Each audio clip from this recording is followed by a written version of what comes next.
Itu mustaghna. Yang keempat mahkum alaih.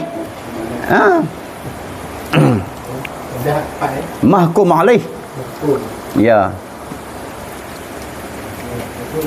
Yang dihukumkan dia, lebih kurang macam tu lah. Mustaghna anhu boleh kan? Ya, mahkum alaih kan.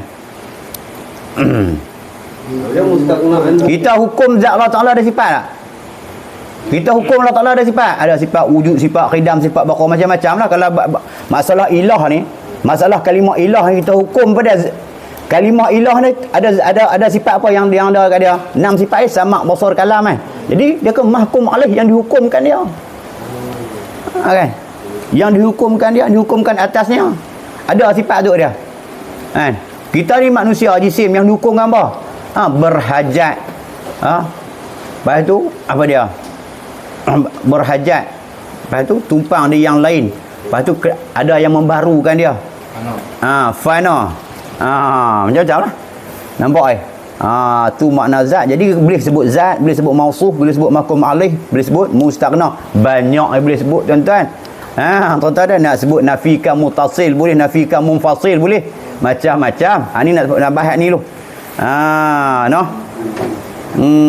Macam mustaghna anhu. Ya. Mustaghna dengan makna apa? Zat yang terkaya dia. Anhu tu dia. Hu tu dhamir tu dia. Kita qul huwallahu ahad. Hu ahad, dia tunggal. Hu tu dia, ahad tu tunggal. Kita kata Allahu akbar. Allah tu nama Tuhan. Hu tu dia, akbar tu besar. Allah dia besar. Nak dengar macam mana? Allah tu dia tu besar. Bukan besar mana jisim. Bukan besar mana apa?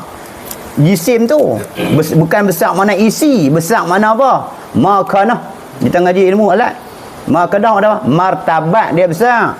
Kalau besar mana jisim pada apa beza besar je pada besar jisim dengan besar martabat? Besar kalau besar martabat apa dia? Martabat ketuhanan. Raja pangkat dia besar tak? Raja besar tak? Besar tak mana? Besar isi banyak ke? Besar tak pangkat? Menteri apa dia besar tak? Besar tak pangkat juga. Ayah kita besar tak? Besar tak pangkat juga. Tu makanah. Makanah martabat. Jadi Allahu akbar tu cerita dia sebut apa? Allah tu maha besar. Makna apa? Besar martabat, makanah. Jangan ada satu, saya buka video, satu video, 2 video, 3 video, saya tak mahu sebut nama, ada seorang doktor. Kan? Dia sebut apa? Allahu akbar. Kawan tu tanya dia duduk ngajar. Kan? Allahu akbar ni macam mana pada doktor? Ni Allahu akbar ni Tuhan duduk atas langit tu, dia kata besar. Tengok dia kata besar. Dia faham kot tu Jadi Tuhan atas langit tu dia tengok. Boleh buka dalam video tu. Dalam YouTube. Tuan-tuan dah. Apa dia istilah besar? Istilah besar ni isi banyak. Betul tak? Isi banyak. Jadi Tuhan isi banyak lah faham tu. Kan lagu tu. Dia kata faham tu kan. Makanah tu makna martabat. Kalau isi makan makna tempat. Kan? Tempat. Tuhan duduk mana tempat. Dah. Ni dia abang Tuhan duduk atas langit besar. Kacau kacau tu. Jadi bumi Tuhan ni besar ada langit kot. Kan? Dia faham tu kot kan? Kacau. Tu dia tu. Masalah. Baik tahu kita tadi. Ilah tu nah. Ya, tu yang dikatakan ilah tu. Allahumma salli ala sayyidina Muhammad. Jadi yang kita duk sembah ni, sembah ilah tu. Sembah ilah tu apa dah? Ilah tu dengan makna apa? Zat dengan makna apa? Al-mawjud. Zat dengan makna apa? Al-ma'bud. Tu dia. Apa maksud al-mawjud? Wajibal wujud. Kita tengok apa makna Allah yang kita duk ngaji sebelum ni kan. Apa makna Allah? Lafaz Allah tu. Sehingga lepas kata lafaz Allah tak ada makna apa. Kok mana weh? Lafaz Allah tu ada makna tak? Allah tu ada makna? Ada. Apa dia? Yang kita ngaji ismul bizati, al-wajibal wujud, kan? Al-ma'bud bihaqiqi, kan? Istighna anhu kulli ma siwa. Apa dia? Ismul bizati, nama bagi zat.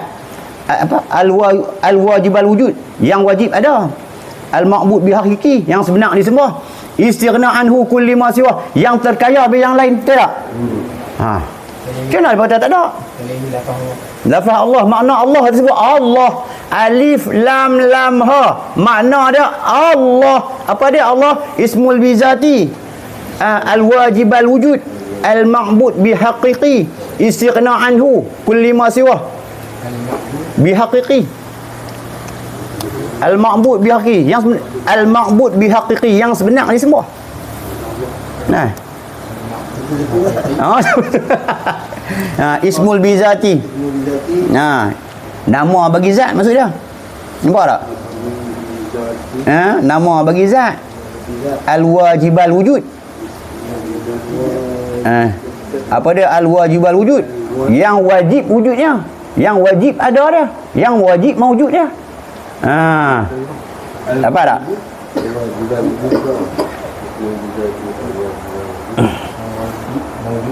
Nah, yang wajib mawujud dia, yang wajib ada dia. Lepas tu al-ma'bud bihaqiqi. Al-ma'bud pada yang diibadatkan dia. Al-ma'bud bihaqiqi. Bihaqiqi makna apa? Yang sebenar disembah, yang sebenar diibadatkan dia. Tuhan lah kan? Kita ibadat untuk dia kan? Al-ma'bud sebenarnya. Yang sebenar diibadatkan dia. Kita buat ibadat ni mafhum dia memang untuk dia. Itu al-ma'bud bihaqiqi. Yang sebenar beribadat ni untuk dia. Itu al-ma'bud. Al-ma'bud pada diibadatkan, beribadatkan. Kan? Bihaqiqi. Kan? Diibadatkan untuknya. Lepas tu istighna anhu. Yang terkaya dia. Istighna terkaya. Anhu dia. Ya, yang terkaya ya. Itulah makna Allah. Tu dia. Nampak tak? Sebab tu yang kata Allah tu Tuhan tu, kena tak? Kena kalau kita ambil kaedah ni. Kalau kita ambil satu kaedah ni, kena. Allah ni Tuhan. Pada satu sudut kalau kita nak curai, ada lagi perbahasannya Allah dengan makna nama. Allah dengan makna zat. Kalau hak ni dia apa? Ismul bizati, nama bagi zat. Dia dah. Nama bagi zat tu yang ni semua. Nampak tak? Jadi apa dia ilah ni? Ilah ni maksud dia apa? Al-mawjud. Yang al-mawjud pada yang ada, yang sebenar ada. Tu al-mawjud. Lepas tu pada lagi ilah ni al-ma'bud. Apa dia? Yang diibadatkan kepadanya.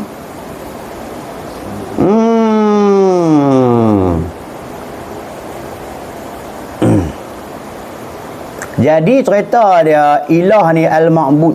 Al-ma'bud ke, al-mawjud ke, mustaghna ke, istighna ke, isbat ke. Nak abang satu perkara apa? Dah tak ada. Nak abang apa? Ilah ni zat. Jadi zat ni cerita dia makna ilah tu terkandung dalam sifat ni. Kan? Macam mana nak jadi Tuhan kalau tak ada sifat sama? Sifat apa? Pendengar. Kan? Tuhan mendengar lah segala ni. Sama nama bagi sifat dalam bahasa Arab. Nama sifat dalam bahasa Melayu dia pendengar. Jadi kok sifat pendengar lah Tuhan mendengar. Mendengar mana apa? Fi'il, takluk dia. Tugas dia. Nampak tak? Kok sifat pendengar lah Tuhan mendengar. Akan hal segala makhluknya. Akan keadaan semua makhluknya.